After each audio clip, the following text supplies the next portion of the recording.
안녕하세요. 오늘의 데일리 뉴스레터에 오신 것을 환영합니다. KF-21 보람에 한국의 전투기가 공중 금유 시험을 완료했을 때 그것은 전 세계적으로 강한 반응을 일으켰으며 이는 누구도 예상치 못한 것이었습니다. 시험 과정에서 무기 분리, 음속 돌파, 복잡한 기동 수행 등 두드러진 특징을 보이지는 않았지만 금유 성공만으로도 많은 사람들을 놀라게 하고 감탄하게 했습니다. 국내에서만 강한 인상을 남긴 것이 아니라 해외에서도 KF-21의 성과에 대한 반응이 점점 더 활발해지며 큰 반향을 일으켰습니다. 특히 동맹국과 한국의 그리 우호적이지 않은 일부 국가들 사이의 태도에서 명확한 차이가 눈에 띕니다. 미국과 폴란드를 비롯한 일부 유럽 국가들로부터의 반응은 놀라움과 경탄을 표하는 것으로 KF-21이 첫 시험에서 바로 금유에 성공하고 어떠한 장애도 없이 이를 달성한 것에 특히 감명받았습니다. 이는 전투기 개발 과정에서 중요한 진전이며 전 세계 무기 개발 역사에 중요한 획을 그은 것입니다. 반대로 중국과 같은 몇몇 국가들은 회의적이며 심지어 발표된 성과를 부정하려는 경향을 보이며 공중 금유 성공에 대한 정보가 정확하지 않을 수 있다고 주장합니다. 이러한 회의적 태도는 각국의 이해관계와 국방 전략을 바탕으로 한 고유한 태도와 관점을 어느 정도 반영하는 것입니다. 한국 공군이 공개한 비디오 클립에서 금유가 성공적으로 이루어진 명확한 증거를 볼 수 있습니다. 잠깐의 순간이지만 인상적인 장면에서 금유기로부터 나온 여분의 연료가 KF-21의 몸체에 뿌려지는 것을 명확히 볼 수 있습니다. 실제로 수백 마디 말보다 더 큰 증명 가치를 가진 이미지는 공중 금유가 부인할 수 없는 현실임을 증명합니다. 그러나 관심을 끄는 것은 중국을 포함한 일부 국가들이 왜 이렇게 명백한 증거를 고의로 무시하며 KF-21의 금유 성공을 폄하하려는 모든 시도를 하는지입니다. 이들이 성공을 부인할 수 없음에 따른 불만을 표출하고 있는 것은 아닐까요? KF-21 보라매의 공중 금유 성공은 상상을 초월한 놀라운 성취를 나타냅니다. 공중 금유는 고도의 기술을 요구하는 작업으로 비행 제어뿐만 아니라 사용되는 연료의 특성에도 관련이 있습니다. 항공 연료는 가솔린이나 디젤과 달리 매우 인화성이 높습니다. 그래서 금유기와 전투기는 안정적인 속도를 유지하고 마찰을 최소화해야 합니다. 전투기 조종사들이 공중 금유를 비행의 예술이라고 여기는 것은 놀랄 일이 아닙니다. 이 과정에서 조종사의 기량이 가장 중요한 요소이지만 비행기의 성능 또한 매우 중요합니다. 금유기 뒤에는 바깥쪽에서 볼 수 없는 강력한 난기류 지역이 존재합니다. 전투기는 이러한 혼란스러운 공기 흐름 속에서 안정성을 유지해야 하며 비행기의 설계와 기술에서 높은 안전성을 요구합니다. 마찰로 인한 약간의 열만으로도 높은 화재 위험이 있는 연료를 받는 상황에서 주의 깊고 정확한 조작이 필요합니다. KF-21 전투기에 대한 공중 금유의 성공은 중요한 이정표를 설정했으며 비행기의 안정적인 비행 능력을 강조합니다. 특히 KF-21은 공중 금유의 북 리셉터클 방식을 사용하여 일반적인 프로브드로그 시스템과는 다른 기술을 적용했습니다. 이 북 리셉터클 방식은 높은 속도로 연료를 전달할 수 있는 능력을 가지고 있지만 정밀한 제어를 요구하며 높은 기술적 도전을 직면합니다. KF-21이 이 임무를 단 한 번의 시험으로 완수한 사실은 그의 진보된 기술을 많이 말해줍니다. 주변 국가들을 놀라게 했습니다. 하지만 이 성취에 대한 반응은 매우 분분합니다. 한국의 친밀한 동맹들은 보라매의 공중 금유 성공을 그들의 뛰어난 능력의 증거로 보고 경외감을 표했습니다. 이 성공은 상징적인 의미를 가질 뿐만 아니라 자주 지연되고 오류가 발생하며 예산을 초과하는 새로운 무기 시스템 개발에 대한 일반적인 의심을 불식시키는 KF-21의 연속된 성과를 강조합니다. 그러한 기대와 달리 KF-21은 2022년 7월 첫 비행 이후 20개월 만에 모든 시험을 신속하게 통과했습니다. 이제 대량 생산 단계로 접어들 예정인 KF-21은 역사적인 변형을 이루며 일반적인 기대를 깨고 항공 우주 업적의 새로운 기준을 설정했으며 공군 기술의 새 시대를 열었습니다. F-35 전투기 개발 프로그램은 인류 역사상 가장 크고 비용이 많이 드는 프로젝트 중 하나로 초기 비용이 거의 3천조 원에 이르렀습니다. 1993년에 시작된 이 프로젝트는 다양한 문제와 사고를 겪으며 그 실행 가능성과 효율성에 대한 많은 우려를 낳았습니다. 현재 F-35는 거의 1000건의 다양한 문제를 기록했는데 이 중 전기 시스템 사고, 시스템 소프트웨어 오류, 이젝션 시트 문제, B버전의 엔진 문제, 모든 모델에서 발견된 엔진 팬 균열 문제 등 심각한 문제가 포함됩니다. F-35를 개발한 록히드 마틴은 이러한 주요 문제들을 해결하는 데 우선순위를 두었지만 이는 아직 항공기의 가용성을 크게 향상시키기에 충분하지 않았습니다. 유감스럽게도 미국 내 F-35의 전투 준비 상태 비율은 65%에도 미치지 못하는 상황입니다. 이와 대조적으로 한국은 F-35의 세계 최고 가용성 비율인 75%를 기록하며 미국으로부터의 지원 의존성에도 불구하고 유지 보수 노력을 크게 기울인 결과를 보여주었습니다. 이스라엘은 39대의 F-35를 운용하면서도 50%의 작동 비율만을 유지하고 있는 것과 비교해 볼 때 이러한 차이를 명확히 볼 수 있습니다. 이러한 상황은 F-35를 미완성의 전투기로 평가하게 하며 심지어 일부 군사 전문가들은 미국이 기대에 미치지 못하고 있다고 평가하기도 합니다. F-35가 여전히 다양한 선진 기술을 갖춘 5세대 전투기로 변호될 수는 있지만 이는 KF-21과 같은 4.5세대 전투기조차도 결함과 문제를 피할 수 없음을 인정하지 않는 것입니다. 이는 어떤 세대에서든 전투기 개발이 항상 위험과 도전으로 가득 차 있다는 것을 보여줍니다. 예를 들어 프랑스의 라팔 전투기는 2015년 인도에 의해 구매 결정이 내려지기 전까지 국제시장에서 운이 없는 전투기로 불렸습니다. 주된 이유는 미국의 F-16이 시장에서 높은 지위를 유지하고 있었고 스웨덴의 JAS-39 그리펜 전투기도 상대적으로 저렴한 가격으로 시장 점유율을 확보하고 있었기 때문입니다.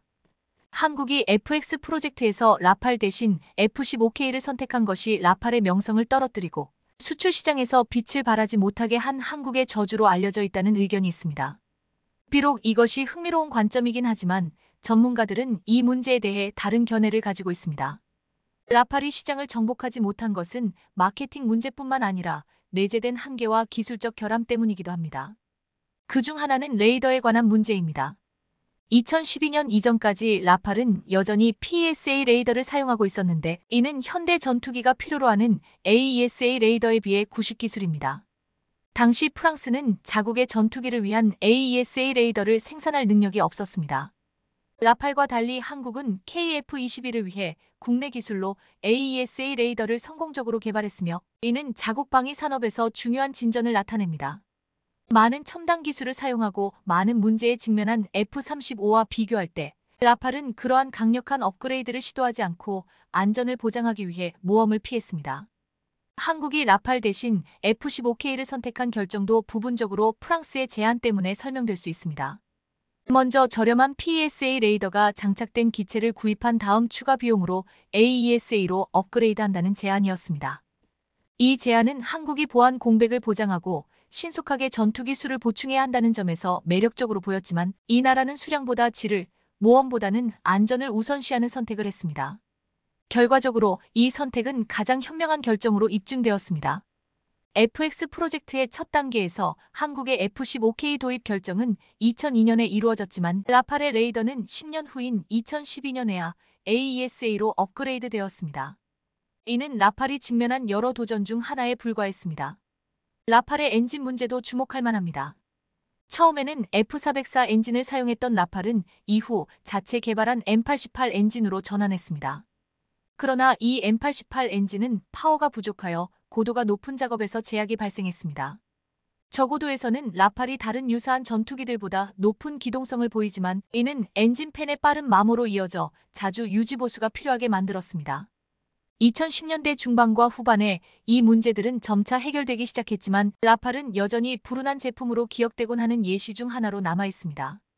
라팔과 마찬가지로 인도의 테자스나 일본의 F-2와 같은 다른 전투기들도 개발 과정에서 문제에 직면했으며 이를 해결하는 데 종종 수십 년이 걸렸습니다. 이러한 전투기들과 비교할 때 한국의 KF-21은 비밀리에 개발을 완료하고 각 기능을 차례로 공개하는 것처럼 보입니다. 이는 KF-21이 한국이 독립적인 기술로 처음으로 자체 개발한 전투기라는 점을 고려할 때 더욱 주목할 만합니다. 비록 회의적인 시각도 존재하지만 이는 국제적인 맥락에서 자연스러운 반응으로 경쟁국들이 서로를 비난하는 경우, 예를 들어 KF-21의 공중급유 능력에 대한 부정확한 비난과 같은 일들이 발생합니다. 지금까지 공개된 정보에 따르면 KF-21 전투기는 장착된 연료 탱크를 통해 약 2,900km의 예비 비행 거리를 달성할 수 있습니다. 이를 바탕으로 KF-21의 상대적으로 가벼운 무게와 높은 연료 효율을 고려했을 때 내부 연료만으로 약 200km를 비행할 수 있을 것으로 추정됩니다. 작전 범위를 고려했을 때, 즉 전투 임무를 수행하고 돌아올 수 있는 거리를 말할 때 KF-21은 약 100km에 도달할 수 있으며 이는 F-35A C 시리즈와 동등합니다. 이 범위를 최대한 활용한다면 KF-21은 수원 공군기지에서 베이징 중심까지 거의 10km 떨어진 거리에 직접 타격을 가할 수 있는 능력이 있습니다. 게다가 최근 공중 금유 성공으로 인해 KF-21의 작전 범위는 최소 50% 증가했으며 이는 전투기의 작전 능력을 크게 확장시킵니다. 이를 통해 KF-21은 베이징에서 직접 지상 공격이나 공중전을 수행하거나 적의 영공에서 장기간 임무를 수행할 수 있는 전체 비행대를 운용할 수 있습니다. 더 나아가 중국 내륙 깊숙이 침투하여 중국 중부 지역의 폭격기, 부대나 심지어는 삼엽댐 같은 목표물을 타격하는 것도 가능해졌습니다.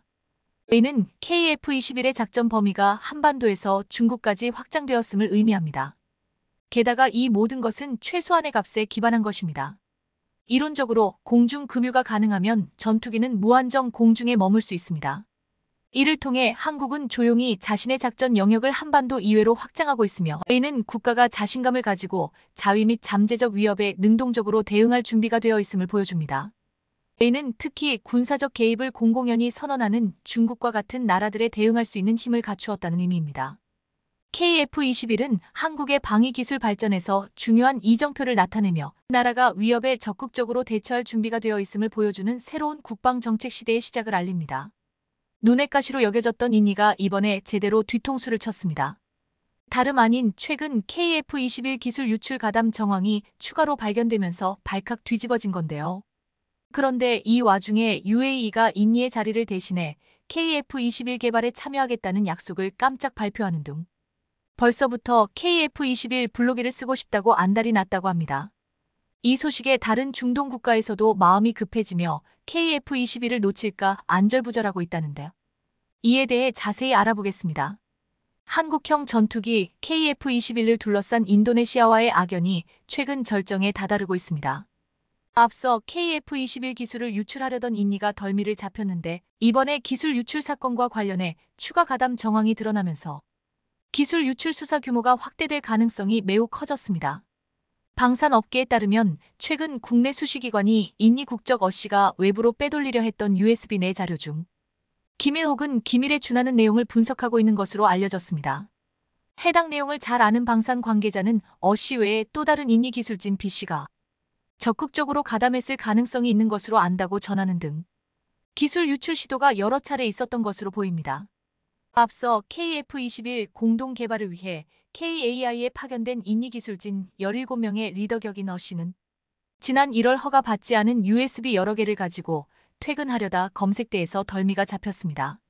이에 방사청 국군방첩사령부 국가정보원으로 구성된 합동조사단은 어씨에 대해 35일 동안 조사를 벌이고 최근 국가수사본부에 정식 수사를 요청했습니다.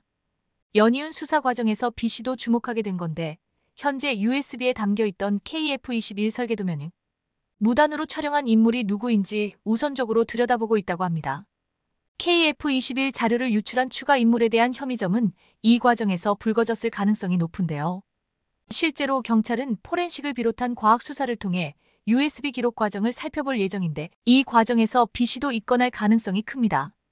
더구나 해당 USB에서 인이어로 작성된 다수의 보고서가 발견된 만큼 수사 대상자가 더 늘어날 가능성 또한 배제할 수 없습니다. 상황이 이러자 일각에선 인니 기술진의 KF-21 기술 유출 사건이 조직적으로 계획적으로 이루어졌을 가능성이 상당하며 인니의 파렴치한 행각이 차츰 수면 위로 드러나고 있다고 분노했습니다. 그것도 그럴 것이 현재까지 공개된 바에 따르면 어씨가 가지고 나가려던 USB의 적게는 4,000건에서 많게는 6,600건의 자료가 담긴 것으로 알려졌습니다. 이에 대해 KAI는 USB 내 자료 중 유의미한 내용은 10건 미만이라며 이 중 일부는 기술 공유를 허가한 자료지만 무단으로 촬영된 KF-21 설계도면도 있다고 경계했습니다. 해당 USB에 KF-21의 3차원 모델링 프로그램인 카티아가 담긴 것 아니냐는 의혹도 제기됐지만 현재까지 밝혀진 내용은 없는 상태입니다. 카티아는 설계도면을 입체화한 것으로 KF-21 기술의 핵심으로 꼽힙니다. 그동안 KAI는 인니 기술진이 KF-21 기술을 자체 학습하는 과정에서 카티아나 E와 유사한 프로그램을 만들어 볼 수는 있지만 KAI의 기술을 직접 유출하는 건 엄격한 통제 시스템상 불가능하다고 밝혀왔었습니다. 예민한 사안인 만큼 이번을 계기로 USB 내 자료가 언제부터 축적돼 왔는지도 밝혀져야 할 것으로 보이는데요. 관련 기술 정보를 놓고 인니 기술진들이 오랫동안 현지 관계자들과 공유했을 가능성이 있기 때문입니다. 그런데 뻔뻔하게도 인니 정부는 이런 일에 대해 완전히 모른 척하며 어영부영 넘어가려는 분위기인데요. 실제로 지난달 치러진 인니 대선에서 당선이 확실시되는 프라보어 수비안토 국방부 장관이 한국과 공동으로 개발 중인 KF-21 사업과 관련해 원만한 해결을 기대한다며 예상치 못한 답변을 내놓았습니다. 지난 6일 프라보어 장관은 우리 외교부 당국자와 만나 KF-21을 둘러싼 사안의 원만한 해결을 기대한다며 미래 양국 국방 협력의 토대가 되는 인적 교류 확대에도 관심을 갖고 있다며 딴소리를 하며 모르쇠로 일관했습니다. 심지어 이 자리에서 프라보어 장관은 미납하고 있는 KF-21 분담금에 대해서도 이런 방구도 없었습니다. 인니는 2016년 KAI와 계약을 맺고 KF-21 개발비의 20%인 1조 7천억 원을 2026년까지 부담하기로 했지만 2019년 프라보어 장관이 국방부 장관이 된 후 예산 부족을 이유로 분담금 지급을 중단했고 지금까지도 제대로 내지 않아 1조 원을 연체 중입니다. 인니는 또 2019년 대우조선해양과 1조 3,400억 원 규모의 잠수함 세척 건조 계약을 체결했지만 아직 계약금도 내지 않아 계약이 미발효 상태인데요. 상황이 이런데도 변명은커녕 현재 수사 중인 인니 기술자들의 KF-21 자료 유출 건에 대해서도 모른 척하며 넘어가려 하고 있습니다. 상황이 이러자 분노에 찬 방사청과 KAI가 인니를 버리고 다른 플랜에 들어갈 준비에 돌입했는데요.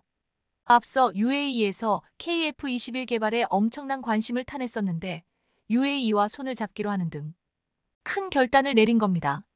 방산업계에 따르면 실제로 최근 국산 무기에 큰 손으로 떠오른 UAE와 KF-21 전투기 사업 참여 MOU를 체결했다는 엄청난 소식이 전해졌습니다.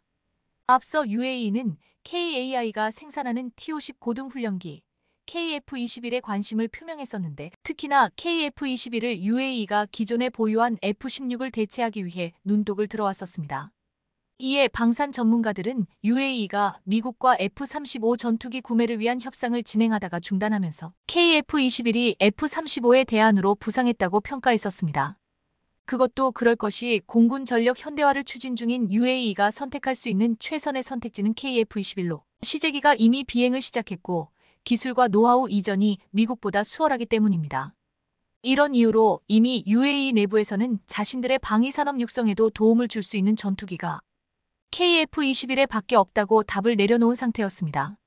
그리고 이번에 UAE와의 KF-21 MOU 체결은 블록이 개발 사업부터 UAE가 참여하겠다는 의미로 다시 말해서 KF-21 블록이 개발에 투자하겠다는 것으로 보입니다. UAE가 KF-21에 돈을 쓰게 되면 KF-21을 최대한 많이 생산해 단가를 낮춰야 하는 KAI와 한국 공군 입장에서는 대형 호재가 아닐 수 없는데요. 올해는 양국이 이런 내용을 담은 의향서를 작성한 상태로 내년부터 본격적으로 관련 협의가 시작될 것으로 보입니다. 이에 따라 블록 1이 완성될 즈민 내후년에 UAE와 블록 2 스펙에 대해 구체적인 이야기가 오고 갈 예정으로 일단 UAE는 이번에 한국과 전략적 파트너십을 맺으면서 KF-21 도입을 희망하는 여러 나라들 중 영순위로 올라서게 된 겁니다. 이렇듯 UAE의 KF-21 채택은 중동 다른 국가들에도 좋은 사례가 돼 UAE가 중동 방산 수출의 허브 역할을 하면서 윈이 나는 효과를 낸다는 분석도 나옵니다. 그것도 그럴 것이 사실 UAE 말고도 사우디, 이집트 등 다른 중동 국가에서 진작에 KF-21을 점 찍어두고 개발이 완료되면 언제 도입할지 시점만 결정하면 되는 상태입니다. 이들 국가들은 KF-21의 개발에 주목하고 있으며 지금의 FA-52 폴란드 등 동유럽을 휩쓰는 것처럼 머지않아 KF-21이 중동 지역에서 FA-50처럼 활약할 수 있다는 이야기입니다. 구체적으로는 재정 문제, 정치 등 여러 이유로 F-35를 도입할 수 없는 나라들이 KF-21의 잠재적 도입국이 될 것으로 보입니다. 특히나 현재 FA-50을 도입한 국가들도 KF-21을 연이어 도입할 가능성이 매우 큰데 KAI가 제작한 T-50이나 FA-50 경전투기를 사용한 국가들은 상호 운용성이나 안정성 측면에서 우수성을 이미 파악했기 때문입니다. 그렇기 때문에 같은 회사가 제작한 KF-21에 대해서도 기대감이 높은 상황입니다. FA-50, T-50 계열 항공기에 관심이 많은 이집트가 F-35 구매에 실패하면서 자연스레 다음 시선은 KF-21로 향할 것이라는 관측이 지배적입니다. 이집트는 4.5세대 전투기를 살 수 있는 나라로 KF-21가 방산 시장에 나오면 구입을 희망할 가능성이 높습니다. 여기에 더해 추가로 도입이 유력한 국가로는 태국이 있는데 태국은 이미 T-50 계열 항공기를 도입했고 동시에 F-35 구매 의사를 타진한 나라였습니다. FA-50 18대 도입을 결정한 말레이시아도 한국 방산의 큰손 폴란드도 KF-21을 선택할 가능성이 커 보이며 이외에도 필리핀과 사우디에서도 러브콜이 이어질 것으로 보입니다. 이렇듯 한국 방위 산업에서 KF-21의 역할은 무척이나 상당히 중요해 보이는데요. 우선 우리 군에서는 결국 KF-21을 더 개량하고 발전시켜 국산 전투기로서 F-35를 빼고 나머지 모두 KF-21로 대체할 것으로 보이며 나아가 전 세계 방산 시장에서는 한국 방산의 경쟁력을 드높일 자존심이 될 것으로 보입니다. 앞으로 남은 KF-21의 개발 절차에 따라 지금처럼 잘 만든다면 전 세계 방산 시장에서 인정받는 전투기가 될 것이라는 사실은 믿어 의심치 않습니다. 현재 KF-21 전투기 개발 차근차근 진행되고 있으며 전투기로서의 성능을 입증하는 무장 발사 시험을 진행하면서 올해 중 양산 계약도 체결 가능할 것으로 보입니다. 앞서 작년에 KF-21은 무장 분리 시험에 성공했으며 방산 관계자에 따르면 최근 KF-21의 공중급류 시험을 비롯해 전체적으로 계획된 일정이 착착 진행되고 있다고 합니다.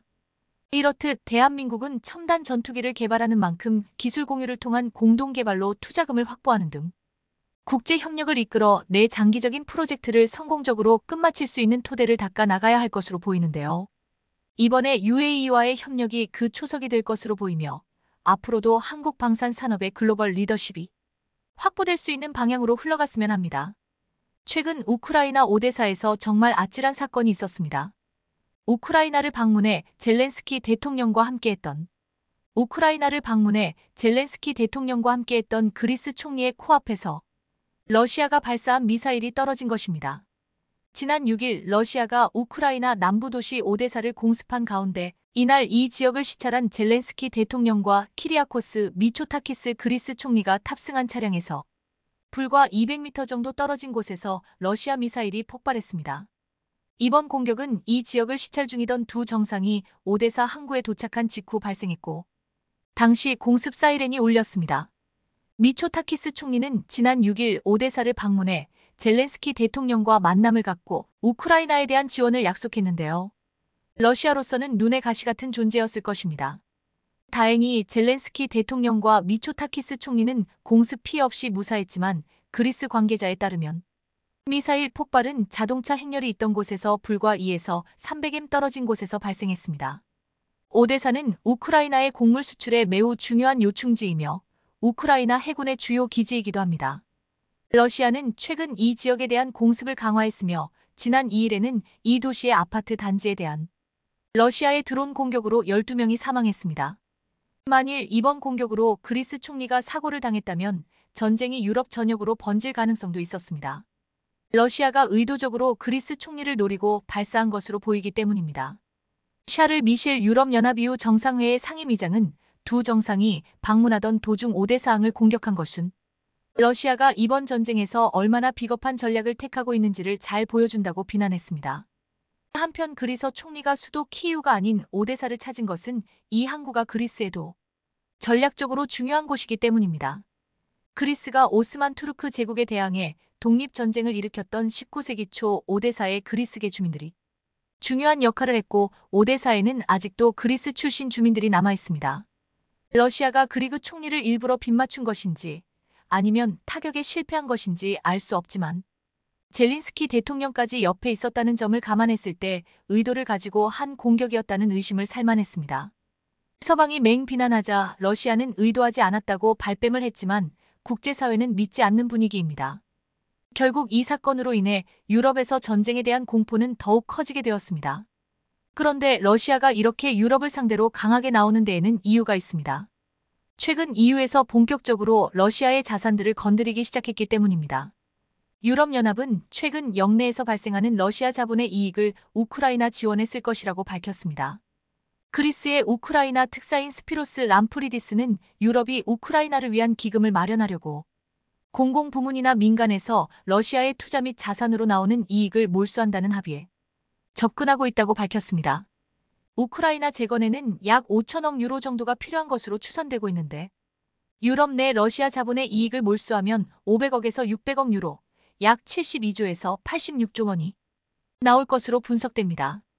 우크라이나 재건 비용에 드는 돈에 비하면 얼마 안 되긴 하지만 그래도 앞서 미국, 영국, 독일, 프랑스 등 주요 7개국 정상들은 러시아가 전쟁으로 우크라이나에 끼친 손해액이 약 647조 원을 초과하고 국제법상 러시아의 피해 배상 의무는 분명하다며 러시아 자산을 동결 상태로 유지할 것이라고도 경고했습니다.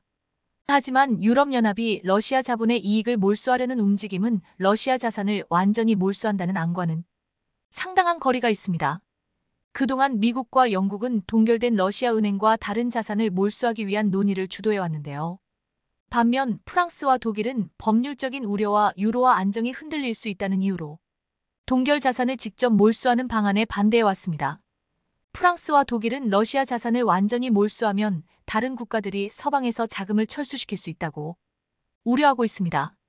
이처럼 미국과 프랑스, 독일 사이에도 한 목소리를 내기 어렵지만 그래도 자산을 압류하겠다는 협박에 러시아는 신경질적 반응을 보이며 서방에 압류 중인 러시아 자산이 몰수될 경우 보복에 나설 것이라고 경고한 바 있습니다. 그리고 나서 그리스 총리의 우크라이나 방문 때 미사일을 날린 것이니 러시아가 의도적으로 미사일 발사를 한 것이 아니냐는 의심을 살 수밖에 없는 것인데요. 이처럼 외국 정상이 있으나 없으나 미사일을 발사하는 러시아의 무력 시위에 나토 국가들은 더욱 부족한 무기를 도입해 자구책을 강화해야 한다는 분위기가 확산되고 있습니다. 그래서 당장 한국산 무기를 도입해 부족한 무장을 강화해야 한다는 주장이 재차 주목받고 있습니다.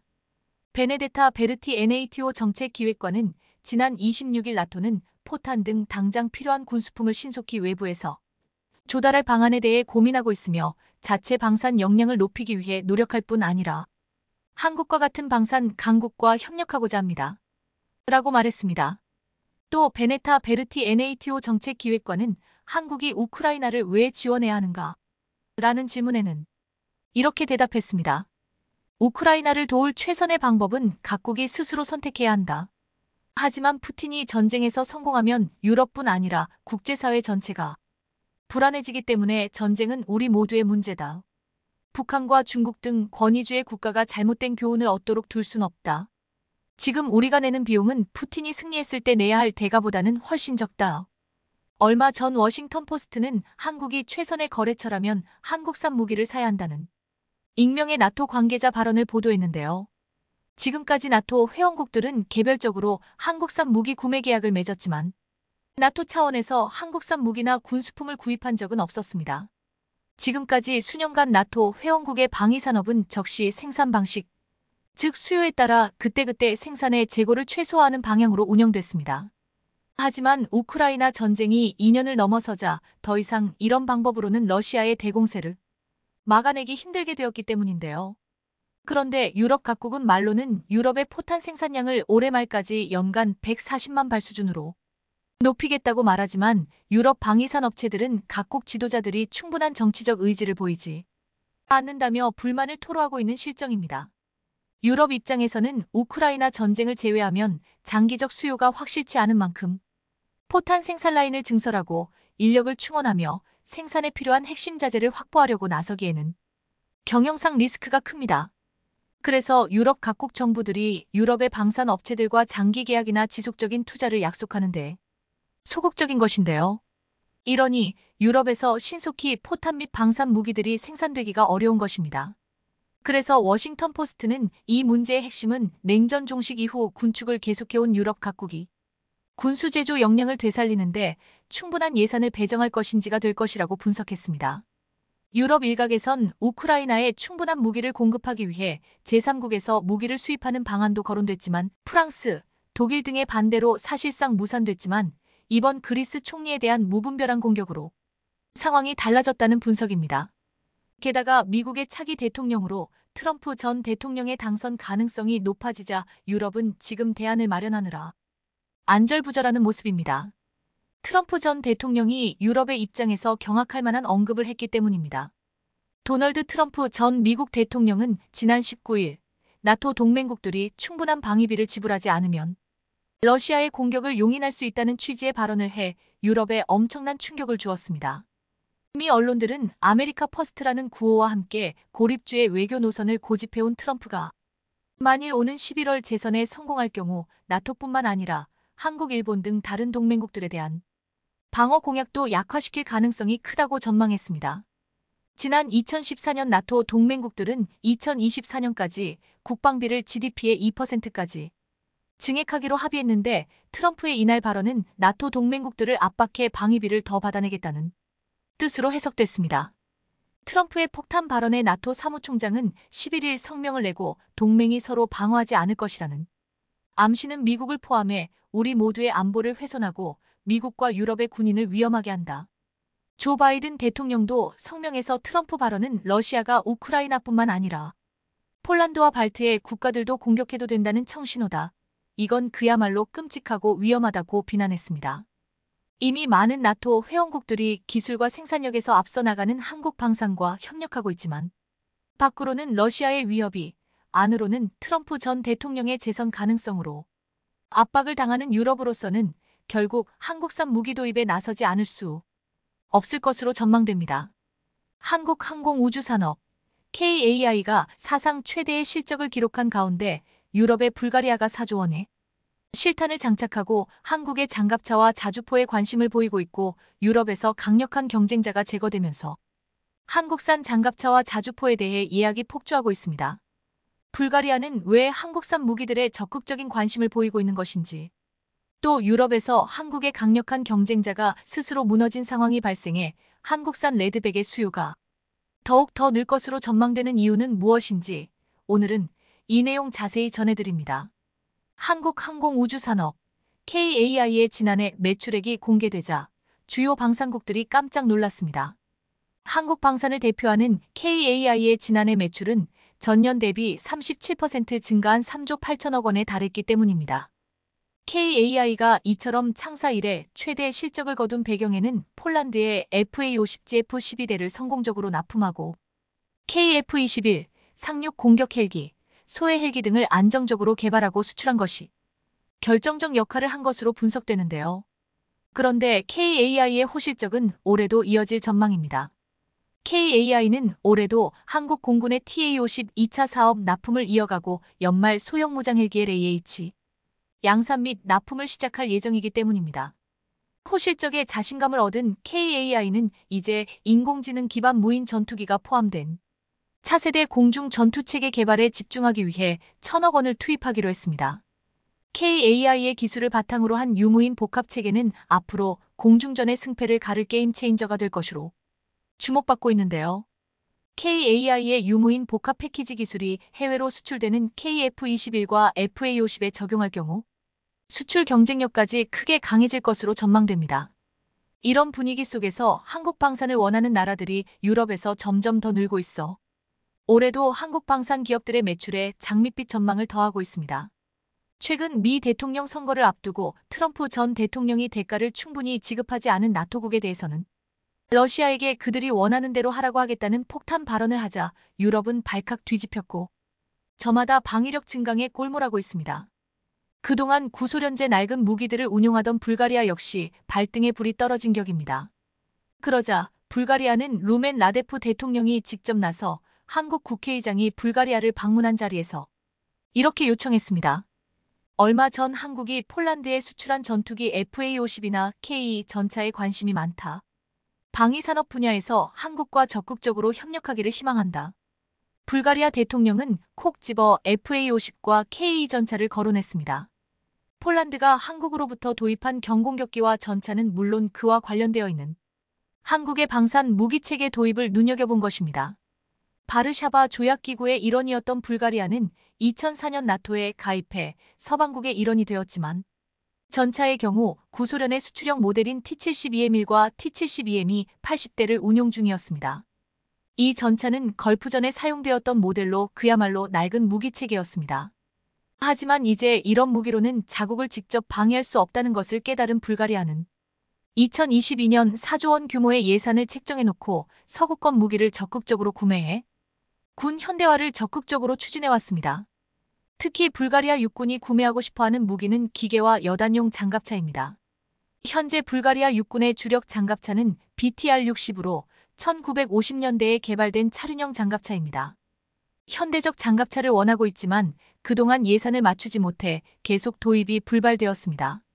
핀란드가 제시하는 장갑차가 대당 25억 원인데 반해 한국의 K808 장갑차의 경우 약 12억 원으로 가격 경쟁력 또한 한국이 앞서 있습니다.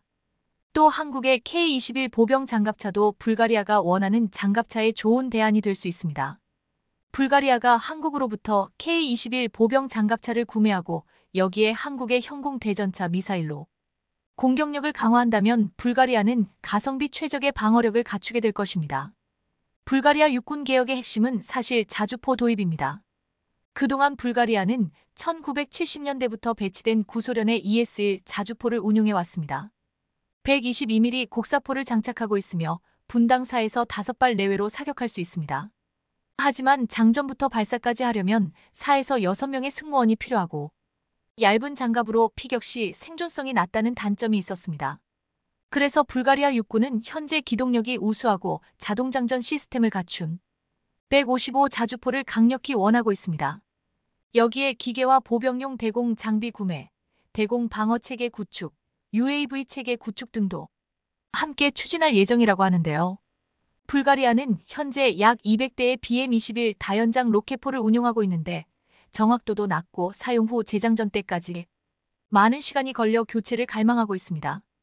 이미 폴란드가 한국으로부터 천무 다연장 로켓을 도입하면서 구소련제 122mm 로켓도 호환 가능하도록 통합하겠다는 계획을 발표함으로써 불가리아 역시 한국의 다연장 로켓 천무를 구매하면 자신들이 보유 중인 로켓을 호환 가능해 사용할 수 있다는 것을 알게 되었고 그래서 더욱 더 한국의 천무 수출 가능성도 높아지고 있습니다.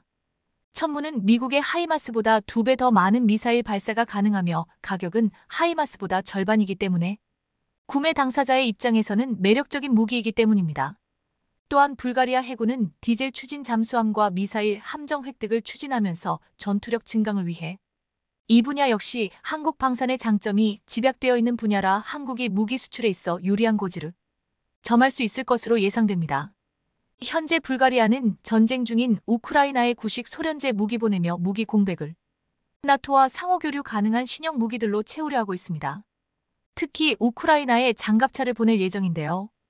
그래서 불가리아는 한국이 만드는 장갑차에도 지대한 관심을 갖고 있는 것으로 알려졌습니다. 한국은 작년 말 호주의 레드백 장갑차 3조 원 수출이라는 쾌거를 이뤄 전 세계를 놀라게 했기 때문입니다. 작년 말 하나 에어로스페이스의 궤도형 보병 전투 장갑차인 레드백은 독일 라인메탈의 링스를 꺾고 호주 차기 장갑차로 최종 선정됐습니다. 레드백은 지난 7월 호주 육군의 역대 최대 규모 획득 사업인 랜드 403단계 사업이 우선 협상 대상자에 올랐지만 독일 라인메탈의 링스가 막판 대추격전을 하며 따라와 한때 역전 위기에 몰렸지만 결국 호주 육군의 장갑차 사업을 따내고야 말았습니다. 그러자 한국으로부터 천공이를 사들인 사우디아라비아 역시 한국산 장갑차도 눈여겨보고 있습니다. 현재 사우디는 2030년까지 군수품의 50%를 현지 생산하겠다는 목표로 방위 산업을 적극 육성하고 있는데요. 이를 위해 한국의 한화와 손을 잡았습니다. 사우디는 MOU를 맺은 한화는 앞으로 사우디 국가방위부와 협력해 영토와 국경 보호, 치안 관리, 왕실 보호, 이슬람 성지 보호를 위한 다양한 분야에서 사우디의 군사력 강화를 위한 다양한 계획에 참여할 계획입니다. 게다가 영국이 2008년부터 6조 원을 투입해 추진하던 장갑차 사업 에이젝스 장갑차 사업이 사실상 폭망한 것으로 알려져 이렇게 되면 장갑차 분야에서 경쟁력을 갖고 있는 한국 방산에 또 다른 호재가 될 것으로 전망되고 있습니다. 이러한 사실은 영국 의회의 보고서를 통해 알려졌습니다. 영국이 추진해오던 6조 원 규모의 장갑차 도입 사업이 사실상 실패했고 현재 영국군이 심각한 전력 손실에 처해 있다는 사실이 의회 보고서를 통해 드러난 것입니다. 에이젝스 장갑차 사업은 영국이 아프가니스탄 전쟁에서 드러난 영국군 장갑차의 문제를 자체적으로 해결하기 위해 장갑차 사업을 추진했고 미국의 제너럴 다이내믹스사가 이 프로젝트를 따냈습니다. 그러나 당시 영국이 스웨덴의 CV90 장갑차를 선택했다면 지금처럼 폭삭 망하지 않았을 거라는 비판이 거세지고 있습니다. 에이젝스 장갑차의 문제점은 2017년부터 시작됐습니다. 2014년 계약 개시 이후 주문된 589대의 차량 중 현재 인도된 수량은 전체의 7%에 불과합니다. 하지만 더 큰 문제는 제너럴 다이내믹스의 에이젝스 장갑차 300여 대가 야전에서 사용되고 있는데 수많은 문제점을 노출되고 있다는 점입니다. 영국은 부실한 에이젝스 장갑차의 문제점을 찾고 개선하기 위해 소중한 시간을 낭비해야만 했습니다. 더 큰 문제는 운용 중인 에이젝스 장갑차에서 문제점을 찾아 개선을 하려고 해도 어디서부터 어떻게 손을 써야 할지 난감할 정도로 여기저기서 문제를 드러내고 있다는 점이었습니다. 그러다 2024년에 완료할 계획이었던 영국의 에이젝스 장갑차 사업은 기한이 2028년까지 늘어났고 이를 위해 또 수조 원의 세금이 더 들어가야 한다는 것이 영국 의회의 조사 결과 드러났습니다. 해군에서 보유 중인 11척의 전투함 중 5척 역시 부실하다는 것이 감사 결과 드러났는데 여기에 엎친 데 덮친 격으로 에이젝스 장갑차 사업마저 수조 원의 세금이 더 들어가야 할 정도로 헤매고 있다는 점이 알려지자 영국 의회와 국민들은 분노하고 있습니다. 더구나 지금 영국은 러시아 우크라이나 전쟁으로 전력을 강화하려고 애쓰고 있는데 장갑차 사업마저 실패한 것으로 드러나자 상당히 난감해하고 있으며 이를 하루빨리 보완하기 위한 대안을 찾고 있는데요. 여기에 한국이 생산하는 차대와 레드백 장갑차의 차대가 대안으로 떠오르고 있는 것입니다. 한국의 K9 자주포는 이미 인도에서도 차대를 활용해 성능을 입증했고 레드백 차대로 다양한 기갑 장비를 개발할 수도 있어 많은 문제점을 안고 있는 에이젝스 장갑차를 보완하느니 한국의 레드백과 K9 자주포를 구매해 활용하는 것이 더 낫다는 분석이 대두되고 있는데요. 에이젝스라는 경쟁자가 스스로 몰락해 유럽에서 경쟁자가 제거되었고 불가리아가 4조 원의 실탄 장착한 채 한국의 무기들에 관심을 표명하고 있어 한국산 장갑차 및 자주포는 더욱 더 많은 나라의 러브콜을 받을 것으로 전망됩니다.